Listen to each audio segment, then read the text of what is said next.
Sortez le popcorn et tamisez les lumières. Nous remontons le temps jusqu'à l'âge d'or du 7e art dans la région d'Ottawa-Gatineau.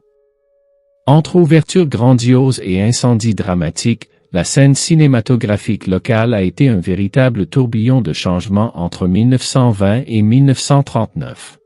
Place au spectacle.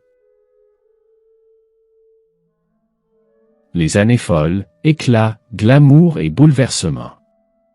1920, la décennie commence en beauté. Le 8 novembre, le Louest fait une entrée fracassante en tant que plus grand et plus luxueux palais du cinéma jamais vu à Ottawa. Pendant ce temps, le cinéma prend un air patriotique et devient le vétéran. Tandis qu'à Hull, c'est la fin d'une époque pour l'Eldorado et le Talbotoscope, qui ferment leurs portes. 1921, une année riche en rebondissements. Le 5 mars, le Strand tire sa révérence. L'ambiance chauffe, littéralement, le 20 octobre lorsque le Dominion est malheureusement réduit en cendres par un incendie. Mais alors qu'une lumière s'éteint, une autre s'allume, le Princesse ouvre ses portes à Hull. 1922, brève apparition pour le Princesse de Hull, qui ferme déjà ses portes après seulement un an. 1923, grande manœuvre financière. Famous Players rachète le Regent après la faillite de la chaîne Allen Theatre, suite à de lourdes pertes subies à Cleveland, en Ohio. Le changement est partout. En avril, le vétéran devient le Columbia. Et le 3 septembre, le Family Theatre renaît sous le nom de Franklin.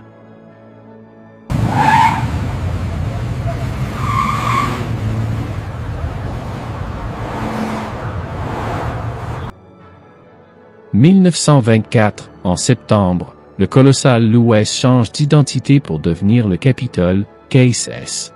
1925, la vague de nouveaux noms se poursuit. Le casino est renommé le Majestic et le Franklin adopte un titre prestigieux. Le Capitol Theatre, situé au 240 rue Queen. 1926, Hull s'agrandit avec l'ouverture du Capitole le 9 octobre, mais l'Éden ferme peu après, le 16 décembre. Parallèlement, le Capitole du 240 rue Queen fait ses adieux. 1927, l'ancien Capitole du 240 rue Queen ne reste pas silencieux longtemps, il rouvre ses portes en tant que théâtre de variété sous le nom de Galvin. 1928, une année d'expansion massive. Le 4 janvier, le Little Theatre ouvre ses portes, suivi de l'Avalon le 17 novembre. Le Wembley rejoint aussi la danse. En revanche, c'est la confusion pour le Majestic, 592, rue Little Sussex. Il est renommé Capitol, rue Sussex, en novembre, pour fermer ses portes presque immédiatement après. 1929, en février, le Rex adopte un nom plus accrocheur, le Rexy. Le Galvin change encore de visage et devient l'Embassy, tandis que le Capitole et le Wembley ferment définitivement.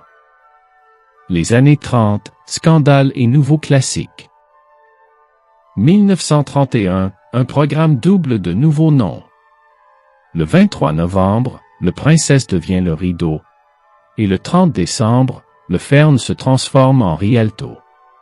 1932, une légende est née.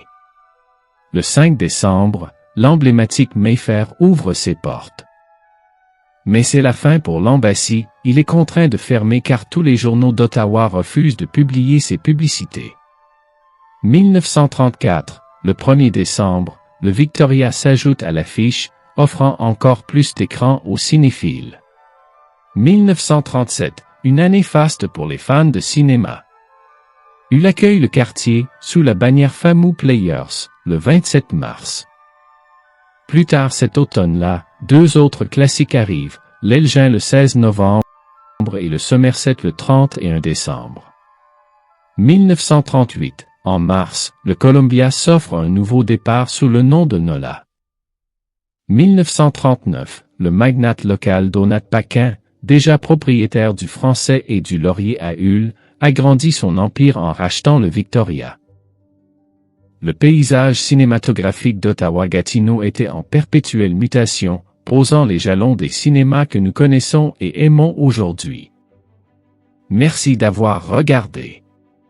Si vous avez aimé ce voyage dans le temps, n'oubliez pas de liker et de vous abonner pour ne rien manquer de nos prochaines vidéos.